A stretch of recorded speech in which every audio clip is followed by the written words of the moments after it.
नमस्कार, आप देख रहे हैं एसटीवी न्यूज। मैं हूं रणधीर कुमार। उत्तर बिहार की प्रमुख खबरों की शुरुआत में डालते हैं आज की सुर्खियों पर एक नजर।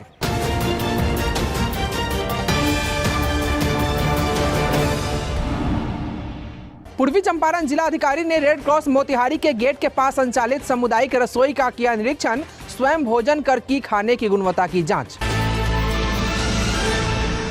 पूर्वी चंपारण में संविदा पर आधारित एमबीबीएस डॉक्टरों की हुई नियुक्ति। 19 अभ्यर्थियों का किया गया चयन। 17 ने मंगलवार को दिया योगदान। मुश्किल में फंसे बिहार और नेपाल के मजदूरों के लिए फरिश्ता साबित हुए एसएसबी 71वीं बटालियन के असिस्टेंट कमांडेंट अंसल श्रीवास्तव। कर्नाटक में फंसे मजदूरों को सकुशल की वापसी। पिपरा थाना क्षेत्र अंतर्गत ऊंची डीह में बेरहमी से पीट कर एक दलित को किया अधमरा। थाने में आवेदन देकर पीड़ित ने लगाई न्याय की गुहार।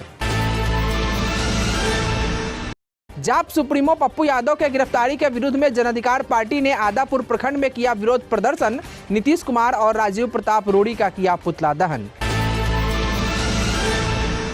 कोरोना से बचाव के उद्देश्य से देश में टीकाकरण जारी। टीकाकरण करवा रहे लोगों में दिख रहा है उत्साह।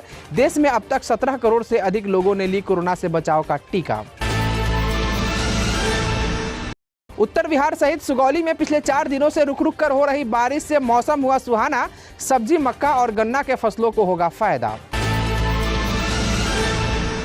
पश्चिमी चंपारण जिले के सिकटा में बीडीओ व सीओ के अध्यक्षता में एक बैठक हुई संपन्न। कोरोना संक्रमण के रोकथाम को लेकर दिए गए कई जरूरी दिशा निर्देश। आदापुर मिडिल स्कूल के प्रांगण में 18 वर्ष से अधिक के लोगों का टीकाकरण जारी। आज 200 से अधिक लोगों को दिया गया कोरोना से बचाव का टीका। हल्की बारिश से मझौलिया की स्थिति हुई नारकीय। लाखों रुपए खर्च कर मझौलिया में नाली निर्माण होने के बावजूद भी जल जमाव की समस्या है बरकरार। और कोरोना संक्रमण के इस विकट परिस्थिति में समाज की सेवा में लगे हैं कई लोग। आज मोतिहारी में आकाश गुप्ता फाउंडेशन की ओर से जिलाधिकारी को सुपुर्द किए गए 25 नेबुलाइजर मशीन।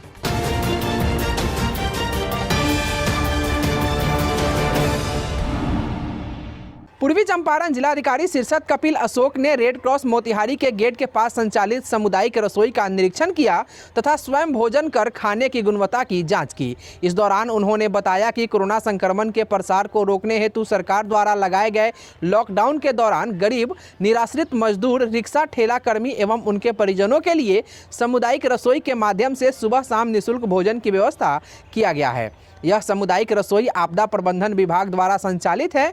उन्होंने अनुमंडल पदाधिकारी को निर्देश दिया कि 10 बजे रात के बाद खाना का पैकेट तैयार कर गाड़ी से शहर में घुमा कर सड़कों के किनारे या ऐसे गरीब असहाय जिनको भोजन नहीं मिला है उन्हें भोजन दिया जाना सुनिश्चित करेंगे। उन्होंने भोजन की गुणवत्ता एवं सफाई आदि पर विशेष ध्यान देने का निर्देश दिया। उन्होंने कहा कि भोजन की गुणवत्ता जाँच हेतु पदाधिकारी रैंडमली स्वयं भोजन कर इसकी जाँच करेंगे। निरीक्षण के दौरान जिलाधिकारी के साथ साथ अनुमंडल पदाधिकारी मोतिहारी सदर ने भी यहां भोजन किया। गौरतलब है कि इस आपदा के घड़ी में पूर्वी चंपारण जिले वासियों को कोरोना से बचाने और बेहतर सुविधा मुहैया कराने को लेकर जिलाधिकारी द्वारा किए गए कार्यों की हर तरफ चर्चा है और लोग इसके लिए जिलाधिकारी सहित जिला प्रशासन का आभार व्यक्त कर रहे हैं। यहाँ पे कम्युनिटी किचन चलाया जा रहा है। आप देख रहे हैं कि रेड क्रॉस का ये बिल्डिंग है और यहाँ से मात्र जो है 100 मीटर पे सदर अस्पताल है और वहाँ पे जो हमारा DCHC के लोग आते हैं, उनके रिलेटिव्स रहते हैं, उनके लिए ये लाभ है। साथ ही में जो ठेला वेंडर्स है, रिक्शा वाले हैं या ऐसे लोग जिनको खाना नहीं मिला है या रोजी रोटी उनकी नहीं है, तो यहाँ पे आके गर्म खाना 24/7 हम यहाँ पे ये फैसिलिटी रखेंगे। और इसके साथ साथ शहर में अन्य जगह पे भी, छतौनी बस स्टैंड पे भी ये व्यवस्था की गई है। और क्वालिटी कंट्रोल करने के लिए कोई ना कोई पदाधिकारी जो है इसमें टेस्ट भी खाना करेगा ताकि गुणवत्ता बरकरार रखे और जो लोग हम घर में खाते हैं उसी तरीके का खाना जो है मोतिहारी के ऐसे लोग जो गरीब तबके के हैं उनको मिले। सरकार के निर्देश के आलोक में संविदा पर आधारित एमबीबीएस डॉक्टरों की नियुक्ति हेतु दिनांक 10 मई 2021 को आयोजित वॉकिंग इंटरव्यू के माध्यम से 1 वर्ष हेतु चिकित्सा पदाधिकारियों का चयन किया गया। कुल 32 पद के विरुद्ध सरकार के दिशा निर्देश के आलोक में सभी मानकों को ध्यान में रखते हुए 19 अभ्यर्थियों को चयन किया गया, जिसके बाद मंगलवार को जिलाधिकारी द्वारा सदर अस्पताल स्थित सभा कक्ष में 9 चयनित चिकित्सा पदाधिकारियों को नियोजन पत्र दिया गया। इस दौरान जिलाधिकारी ने कहा कि आप सभी इस कठिन परिस्थिति में योगदान दे रहे हैं। डॉक्टरों का रोल बहुत महत्वपूर्ण है, अतः डॉक्टरों के रूप में आपकी भूमिका बेहतर होनी चाहिए।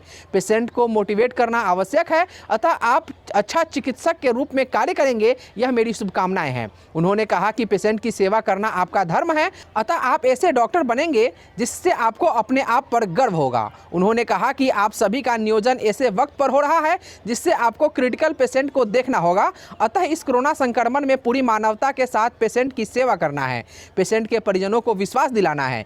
9 चयनित 17 लोगों ने अपना योगदान जिला स्वास्थ्य समिति कार्यालय पूर्वी चंपारण में दिया, शेष बुधवार को योगदान देंगे। इस अवसर पर अपर समाहर्ता अनुमंडल लोक शिकायत निवारण पदाधिकारी, सिविल सर्जन एवं अन्य चिकित्सा पदाधिकारी उपस्थित थे।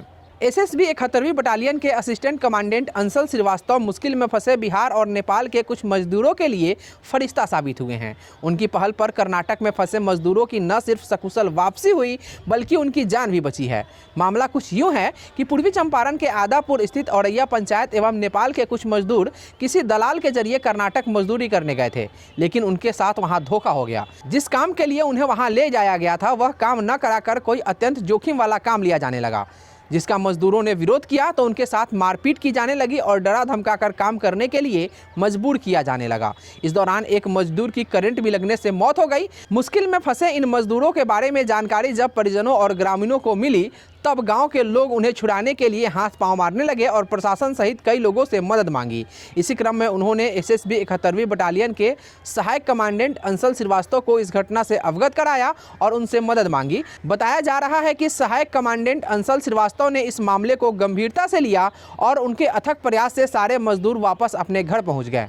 मजदूरों की सकुशल वापसी से गाँव के लोग खुश हैं और लोगों ने सहायक कमांडेंट साहब को धन्यवाद दिया है। साथ ही नेपाली मजदूरों की भी सकुशल वापसी से नेपाल के लोगों में खुशी है और नेपाल सशस्त्र प्रहरी के अधिकारियों के द्वारा अंसल श्रीवास्तव को धन्यवाद दिया गया और यह कहा गया कि भारत नेपाल के बीच इसी घटना के कारण और संबंध मजबूत होंगे।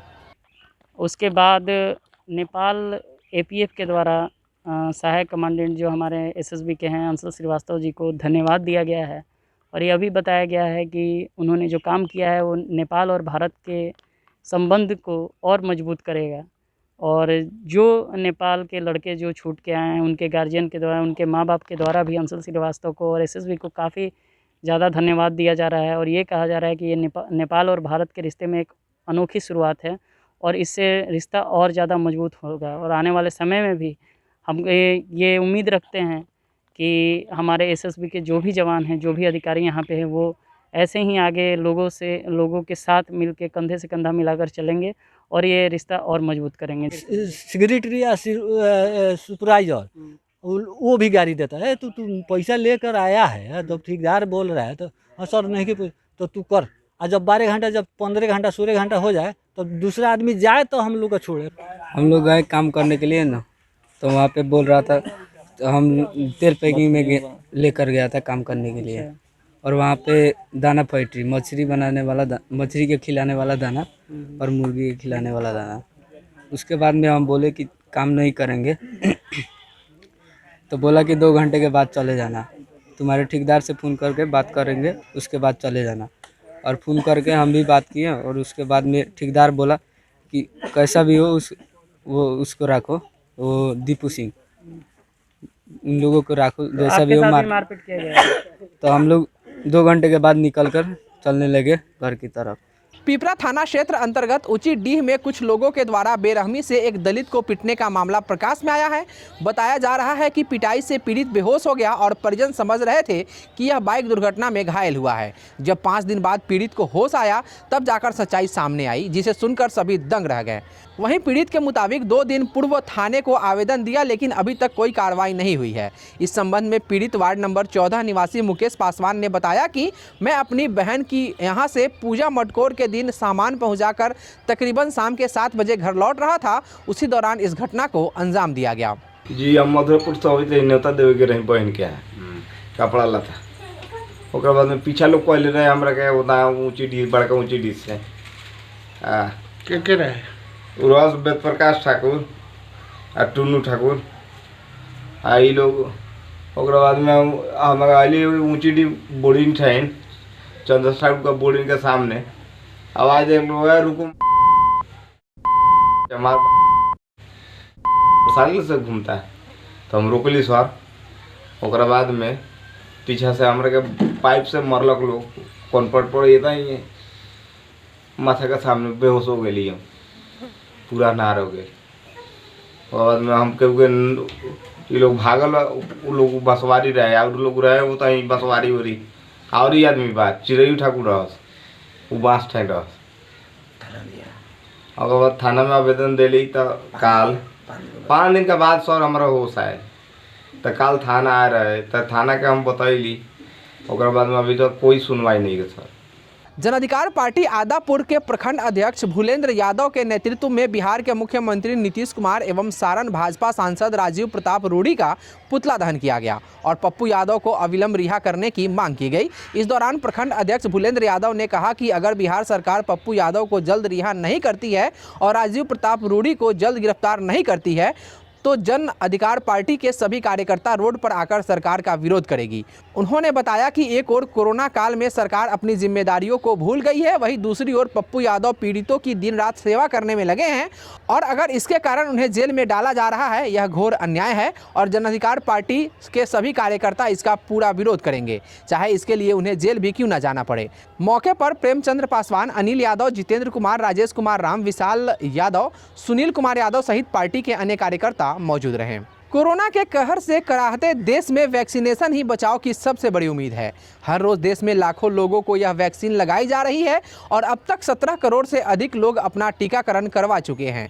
राजद सुप्रीमो लालू प्रसाद यादव ने जेल से आने के बाद अपने नेताओं से पहली बार वीडियो कॉन्फ्रेंसिंग के जरिए बात की और देश के अभी के हालात पर चिंता व्यक्त की थी।